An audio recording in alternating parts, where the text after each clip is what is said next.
Je m'interroge ce jour sur la question de l'importation de trop. Après la valorisation du Made in Cameroun, après l'import substitution, je m'interroge sur la question de l'importation de trop et l'abandon des sociétés rizicoles dans ce pays. L'importation de trop du riz. Le 18 juillet 2023, le ministre du Commerce a réuni les importateurs pour les instruire de faire leur possible pour importer en urgence 150 000 tonnes de riz en vue de sauver la face du gouvernement pendant les fêtes de fin d'année, période de grande consommation. Le ministre Luc Magloire Tanganambarga a demandé aux acteurs d'irriguer le marché camerounais en riz en procédant à l'importation illico presto de 150 000 tonnes de riz pour le dernier trimestre. Faites le calcul avec tout ce que cela comporte pour l'importation du riz. Vous allez vous rendre compte que cet argent, aujourd'hui, en termes de facilité ouverte, si elle avait été injectée, nous serons très loin, comme le Sénégal, qui a profité de la période avant et après Covid, avant et pendant Covid, pour pouvoir atteindre son point de culture du riz.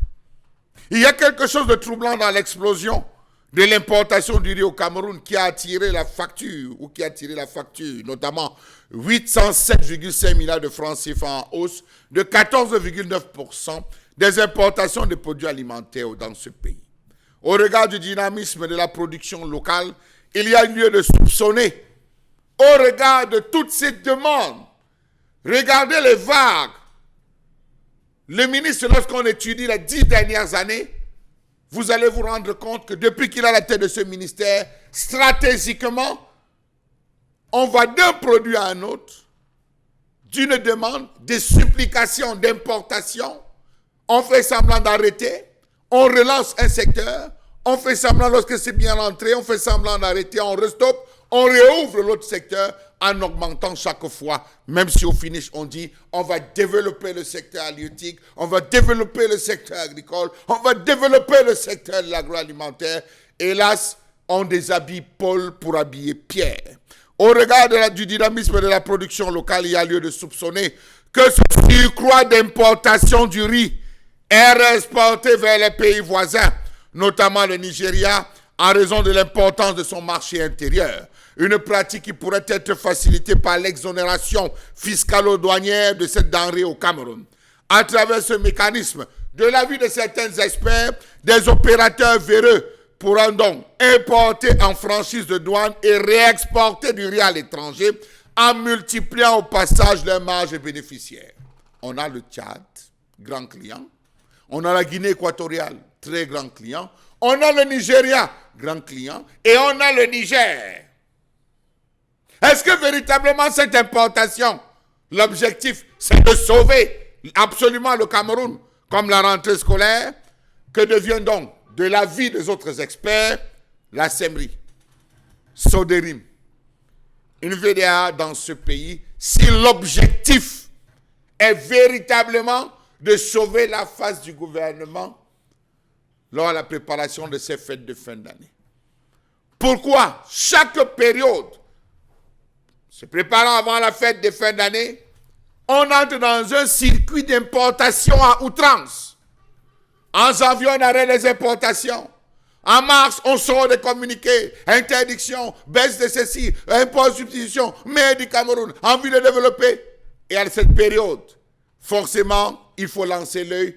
Pourtant, on peut bien se préparer comme le Sénégal en disant, sur 2 ans, nous multiplions, sur 3 ans, nous allons développer.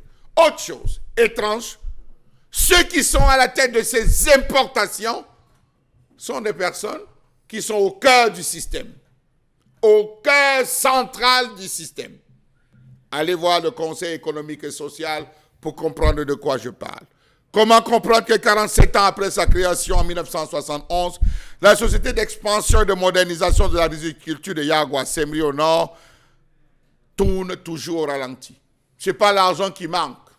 Allez voir le budget. Le budget alloué à la CMRI est un budget plus de fonctionnement que d'investissement. Comment comprendre que la majeure partie des entreprises dans ce pays fonctionnent plus au fonctionnement qu'à l'investissement? Quelle est la raison pour laquelle on octroie toutes ces perfusions en termes de fonctionnement au lieu de rentrer dans l'action directe de l'investissement? Comment comprendre que la CMRI soit à ce jour confinée à un rôle d'encadrement des planteurs locaux qui fournissent une récolte d'environ 70 000 tonnes de paddy par an, soit l'essentiel de la production nationale? Comment comprendre qu'en 1975, le Cameroun produisait 80% de la consommation nationale du riz et qu'en 2007, plus rien. Date de la chute globale où le Cameroun est entré dans la série d'importations rendant certains individus multimilliardaires.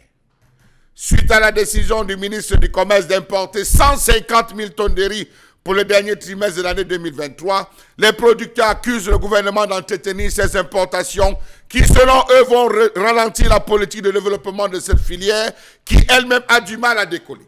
Pire, rentrons dans la loi de finances. Allons dans le secteur de l'agriculture. Vous allez vous rendre compte que ce qui avait été prévu, ce qui a été prévu pour rebooster la filière, c'est beaucoup d'argent, beaucoup de milliards. Et étrangement, au lieu d'enclencher le mécanisme, on demande plutôt à importer. Cet argent ira où?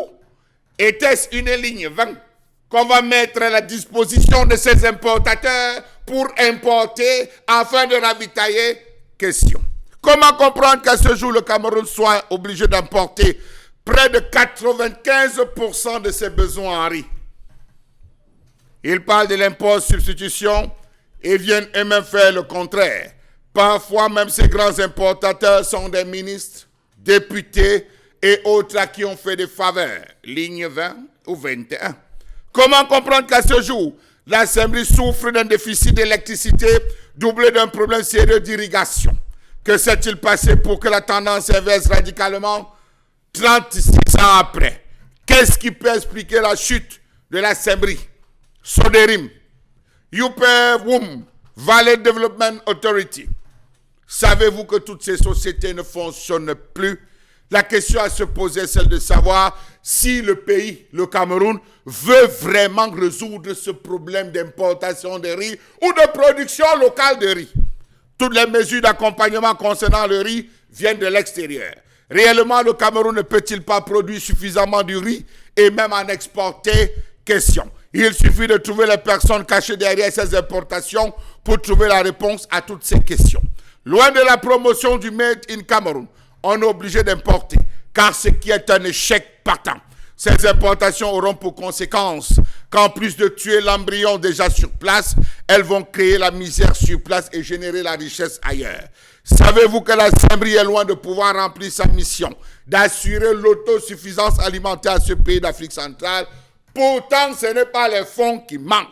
Savez-vous que les 80% de la production paddy des périmètres rizicoles de la CMRI vont à l'état du paddy au Nigeria? Paradoxe. Savez-vous qu'en 42 ans d'activité de cette entreprise, qui passe pour le principal poumon économique de l'extrême nord, les pouvoirs publics ont octroyé un montant total d'environ 50 milliards de francs CFA, c'est-à-dire, comme on aime parler en dollars, 100 millions de dollars de subventions. Cet argent est allé où? A fait quoi? Comment comprendre que les Camerounais ne consomment leur propre riz produit localement sur fonds publics alors que le pays investit chaque année des centaines de milliards de francs CFA dans des importations massives de cette denrée? Alors, allons voir ce que l'Assemblée nationale a voté comme budget dans cette loi de finances concernant bien évidemment le secteur de la filière riz. Allons voir les mécanismes qui sont mis en place. Allons voir ce que les partenaires et les bailleurs de fonds mettent dans la production de ces secteurs et répondant à cette question, pourquoi doit-on encore importer 150 000 tonnes de riz s'il y a tout cet argent qui fuse dans cette filière?